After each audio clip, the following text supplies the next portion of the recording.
Hey, it's me, Narrative, and this is a review of the SH Figuarts Kamen Rider Zero Two Aruto version.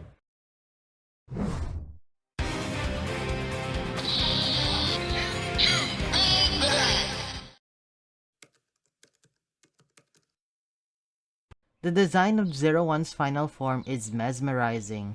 It takes inspiration from the second Kamen Rider Nigo's design, with the large number 2 on his chest rekindling the memory of the heroic scarf that the original riders had. The silver arms and highlights alongside the red gauntlets serve to contrast the predominantly yellow suit quite nicely. I just wish that there was a bit more red in the color scheme, but as it stands, it's a perfectly serviceable final form. I wish I could say the same about the actual figure.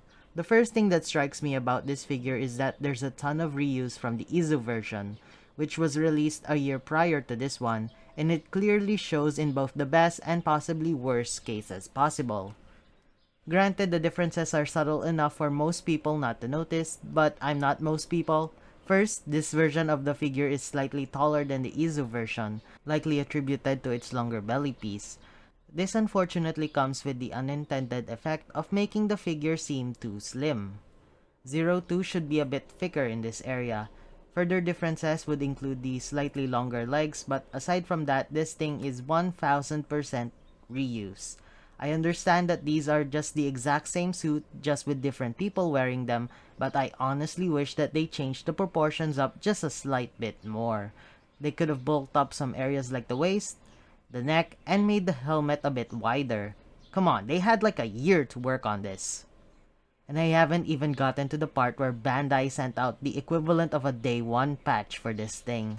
So one of the notable flaws that the original Izu version had was this slight paint mishap on the torso portion. The lining near the belly was supposed to be silver, but it was instead painted black. I get it, everyone makes mistakes, even million-dollar companies. And they did it twice! Now, you might be wondering why I'm making such a big fuss over this. Well, it's because of the fact that I had to buy this thing secondhand, and so I couldn't get the replacement part for free, and I had to pay an additional fee just so I could correct it. It's official, I have lost all control of my budget. Articulation is fairly standard for the Zero One mold. The head is mostly unimpeded, just make sure that you don't hit the significantly large number 2 as you rotate it.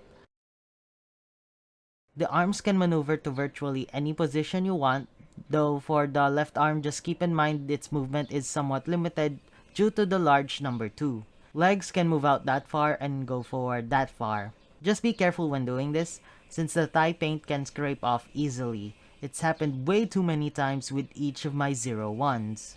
And lastly, a double bend at the knee. As for accessories, there isn't much to write home about. Just a set of closed fists, a set of open hands, signature pose hands, and the Zero Two Progrise key. Guess what? The worst part is that these hands are way too fucking small. These hands were straight up reused from the Izu version. Well, that's the thing. Zero One's hands are bigger than hers, making these appear disproportionate to the figure. Are you serious, Bandai? You couldn't be asked to make new hands? SHF Upgrade had to do your jobs for you again!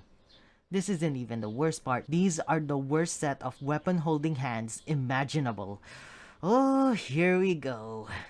These hands are the worst, especially when used with the Itachi caliber, Zero One's signature weapon.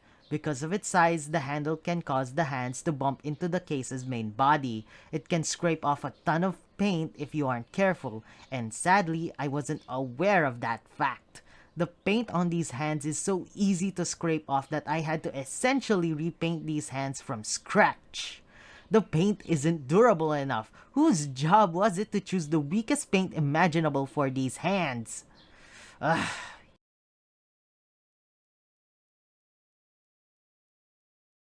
お前を止められるのはただ一人俺だ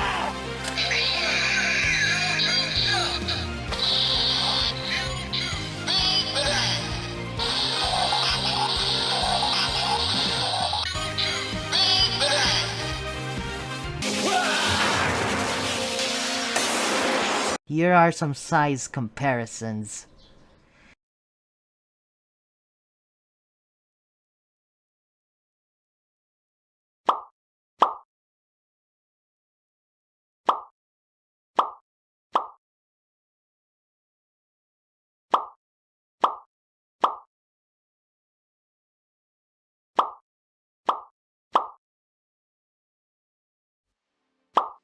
In conclusion, this is a lazy release from Bandai.